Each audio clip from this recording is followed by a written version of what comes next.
So this isn't so much of an update on what's going on in the war as much as it is getting a chance to speak to you, my community. If you're not familiar with me, if this is the first time that you've watched me, this might not be the video for you. You can go back and watch other things and then make sense. But I wanted to say both please and thank you. And I'll explain what I mean in just a bit, but if you have seen me before, you have context. Vlad Vexler talks about he opens his video saying, "Hello, beautiful community," and I've sometimes thought like, okay, that's a little over the top, Vlad. You don't even see these people, but I get it. After some time engaging with you all, I get the sentiment because I think the world of you guys. Like you have fed me information and kept me on track and all kinds of things. And I really do appreciate you. Likewise, Jake Bro says, "Welcome back, Defenders," with every video. And there's something there. I used to start my videos saying, "Привіт, мої друзі," which is probably a terribly mispronounced version of saying, "Hello, my friends," in Ukrainian. It was my attempt to try to bridge that. I've since just kind of left it alone and just jumped into it because what I found was that I would lose people very quickly in the analytics. Like, what's he speaking? I don't even understand the language, and I was not trying to lose people in the first couple of seconds, and so I just jumped into it instead. But it was trying to connect with you all, right? I mean, we're all here for this particular cause of trying to support Ukraine. I do always, or almost always, end my videos by saying thank you for being the kind of person that cares about Ukraine. And if you listen to me, you are that kind of person, unless you're a troll who's just trying to figure out how you can say bad things about me. And that's okay too. Thank you for watching. Hopefully over time it'll help. So I wanted to make this video because I wanted to say thank you. I also want to say provide a retraction, and I also want to ask you for something. Something that you can point me to or tell me whether this is a good idea or that's a good idea. So let's start with this. I can't call you students because that creates a weird hierarchy, and that's not what we're about. You're more like colleagues in the way that you function. You've kept me on track. You've pointed out errors. You've helped me see things that I haven't been able to see before. So I'm not exactly sure what to call you all, but thank you all for being here. I really do appreciate it. In the comment section, I had I try to read everything. Until about a month ago, I read every single comment. I can't say that anymore. I try. I really do desperately try, but I can't keep up at this point, which is a good problem to have, but I really do try. And your comments sometimes make me chuckle. Things like, so it's an info war inside an info war. Good, you were paying attention. Wrapped in a TikTok video, sealed in a vodka bottle. So a little homage to Churchill's comment about the Russians. Yeah, that's kind of what's going on here, and that was pretty funny. Then there was another comment, and I had this on the screen for a reason, and that's because somebody had put a comment on here that corrected me that one of the generals that I talked about was killed in 2022, according to this webpage that I was actually showing you. And that's this guy. His name is Kutskov. And I said, wow, you're right. I'm wrong. I will print a retraction. I put that right here. I'll print a retraction. And so this is my retraction. I got it wrong. It's not that mistakes were made. I made the mistake. I'm owning up to it. I don't think it takes away from my greater narrative that the Russian Ministry of Defense is truly dysfunctional. This was just adding to the number of Russian generals off the battlefield, but I got it wrong. No excuse, sir. Okay. With that, you're correcting me brings me to a broader point.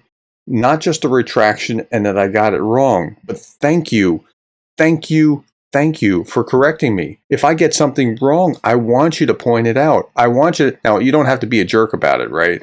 So there are some people that point things out. Like I misspelled things in the title. Like I hit Ukraine AIA instead of AI in the name, just trying to do things so fast because I spent a lot of time on this and I'm trying to be as efficient as possible and made a spelling mistake. Now, there are some of you that have said spelling and I knew what you meant, and I went back and sure enough, there it was. And then some of you were like, who's this professor think he is? He can't even spell the word, blah, blah, blah, right? Like, thank you for being kind while you were pointing that out. I appreciate that. But thank you for correcting me sincerely from the bottom of my heart, because I don't want to be wrong. I want you to hold me in. Now, there are some of you that we're talking about, for example, guards. The guards aren't elite. The VDV is elite. I know the VDV is elite. Spetsnaz is elite, yes. But the designation of guards, now there's a place where we can have this debate.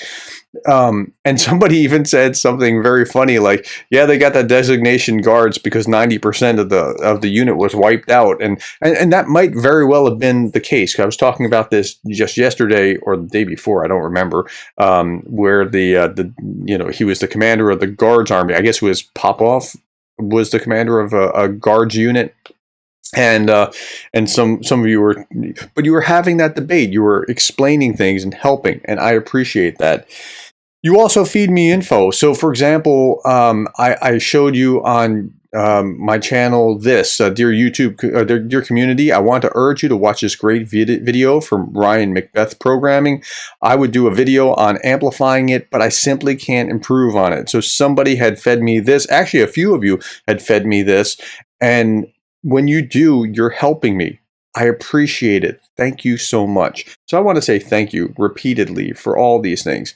I also don't want to neglect one important point, and that is thank you, though, for those of you who have liked, because when you like, you amplify my message. Like I have this little banner at the bottom now that says annoy the trolls, like to spread this message. When you like, you do this. When you share, especially when you share on your own social media, it amplifies the message, it spreads it, and the YouTube algorithm really likes that. And I really do appreciate the super chats. I don't know how to track those, but I can track some of the coffees. So I really appreciate it, because it's been so encouraging to see people that have voted with a few dollars and said, thank you, I really appreciate your work. So this is not a exercise, like you can skip over this section and go right to the next, but I want to make a point at the end of it very quickly. But someone, thank you. That's like somebody anonymous. Brian Hatcher, thank you. P.W. Blackmore, thank you. Philip, Dennis, Fuck, Hugh, Andres, John again, someone, Bogut, Pete Stock, Charles, someone, Andre, Harvey, Liv, someone, Art Miller, someone, Steve Alco, Bogut, John. And now, by the way, I want to say thank you to all of you, but I switched gears. Instead of saying thank you here, I said thank you through the other mechanism. Please tell me that you're actually getting my comments and reply. Like, if you're seeing this, if you did get it, please let me know. I don't know unless you interact with me. There's a feed. YouTube should be a feedback loop where it's not just me talking, but you replying and me reading and being able to respond. Like, you corrected my sound. My sound was awful for my first, I don't know, 50 videos, 100 video. I don't know how many videos, until you're like, hey, turn the sound up. And then I started figuring it out. Then I turned the sound up and it was terrible. And you got to correct the sound. And I worked very hard at correcting the sound and the video. And you can see that now. So thank you. Please, if you're one of these people, tell me that you've gotten those messages, because I don't want you to think that I don't care or I'm not paying attention. Tone, Todd again, Bogut, John, someone, Daryl, John, Gilbert, George from Croatia, someone, John, Bogut, someone, Bogut again, Yuri from Ukraine. All of you, I want to say thank you for supporting. It's so encouraging to see that. Yuri, Bogut, someone, Agrippa, Klein, Post, Andre, Smiley Daydream, David, UA Infantryman. This guy UA infantryman was on the front line. This almost made me cry that this guy was, sending me, buying me a coffee. I should be buying you a coffee, dude. I don't know how to help you. I mean, wow. Someone, Stefan, Yuri from Ukraine, and again, Pavilis, Bjorn, Agrippa. And so I want to point out something. Like, this was early in the sequence when Yuri bought me a few coffees here and said, "Thank you for the time and effort. Bless you and your family," and the encouragement. I was right on the edge of just quitting. I mean, I said, "Thanks for the vote of confidence. I deeply appreciate it. I was one video from quitting a while back, but this is important stuff. And your encouragement has meant the world to me, and I appreciate it." Now, with that, I also want to ask for something, and it's not money. I'm not asking you to buy me a coffee. I am asking for this, though. I need to know how I can serve you better. I think I found that place. I think I found that niche. I think I understand myself. I started off trying to cover all days, all daily events. And then I got some advice. Anders Puck Nielsen was kind enough to answer my questions and said, "Look, you got to find your niche. You're trying to compete in this space, but you should really be in that space." And I think I've drilled down. Look, I'm focused on critical thinking and the context and the information war, that space. I am not your military maps guy, right? Like, you don't want me to be that. Somebody very kindly, I think it was Stefan, he's European, who's like, "Look, I'm former military. You might not want to be talking about military." So, like, you might want to stay in your lane. And he did it in a very kind way, and I really appreciate that. That was great advice. I was talking about the side of the river, which is the west side or the east side or which bank or whatever, and they do it a specific way in the military. And I got it wrong, and he corrected me. But again, your corrections are what helps me grow, and I appreciate that. And he was kind about it. So the first thing is, how can I serve you better? Like, I think I'm in my lane where I can be very useful to you, but I want to know what I can do better. The second thing is, I'm looking for reliable Russian mill bloggers, and there's a reason for that. So, if you know me, that I spend a lot of time reading RT and Pravda and TASS and that kind of thing, and focusing on what they say as opposed to what Western media says, and trying to see the differences and why they say what they say. So I find that Russian state media all the way through is terribly unreliable. But I have found from reading Western media sources that when they quote Russian mill bloggers, surprisingly, the mill bloggers are more accurate than the Russian state media. I guess it's not a surprise, but the Russian mill bloggers are actually a reliable source, even though they have they're not engaging in motivated reasoning. They're a reliable source, just coming from a different perspective. So what I'm asking for, thing number 2, is reliable Russian mill bloggers. If you have connections to their Telegram or Twitter or whatever, like, point me to those people. I really appreciate that in advance. Thing number 3. So a viewer said, I've noticed that YouTubers, like pro-Ukraine YouTubers, are a lot more humble. And the Russian side, those YouTubers seem to be really arrogant. And I thought about that, and I was thinking, yeah, that's right.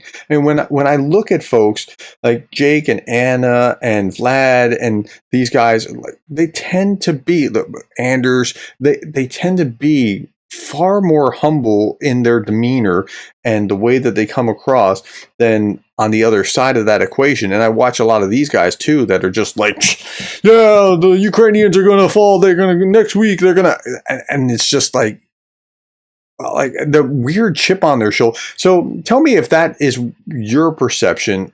I know that not all of you watch these guys as much as I do, but I think there's something to that. And I'm curious why. Part of what drives me is curiosity, like trying to answer these questions. And I think that's helpful in my profession. But yeah, I don't know exactly why, but I think that that's right. And I'm curious what you think, if you can put that into the comments. Thing number 4, I'm thinking of doing a series. I started a series on answering Russian propaganda points. It's called Exposed. I have 2 videos in that series so far, and as I get through these, I'm going to just keep chipping away at it and create a playlist of those. I'm thinking of starting another series on cognitive biases and decision making, like when you look at cognitive biases, you're looking at things like anchoring bias or the availability heuristic or things along these lines. But I see these things, like confirmation bias, I see these everywhere. Like, they're in Technicolor to me. And it's not hard for me to say, well, this is a this, and let's look at the example where we see it here. Would that be helpful to you, or am I just being like way too nerdy? Like, if I'm being way too nerdy, tell me. That's okay. But if you think that might be helpful, please let me know. And then the final thing is this. I know that there's at least one of you, and I think there's 2, that have gone back and watched all my videos back to day 85 when I first started. If that's you, would you please tell me that you have watched all the way back to 85? I would greatly appreciate that. I just want to know that, like, who has done that, if you have, because I mean, that's as encouraging as buying me a coffee. I mean, I really do appreciate that. There were times when I was day 85, day 90, day 100, day 120, where I was like, is anybody watching this? Does anybody even care? Am I just speaking into the void? And so I would just like to know if you have done that. And so thank you. And I want to say thank you personally to anybody who has. All right. So that's it. There wasn't much about Ukraine here itself. I just wanted to talk to you and be able to communicate those things. The next video, I'll be talking about the grain deal and 6 or so scenarios of how that could go. Thank you for your time. Thank you for the likes, the coffees, the shares, the subscribes. Thank you more than anything for being the kind of person that cares about Ukraine.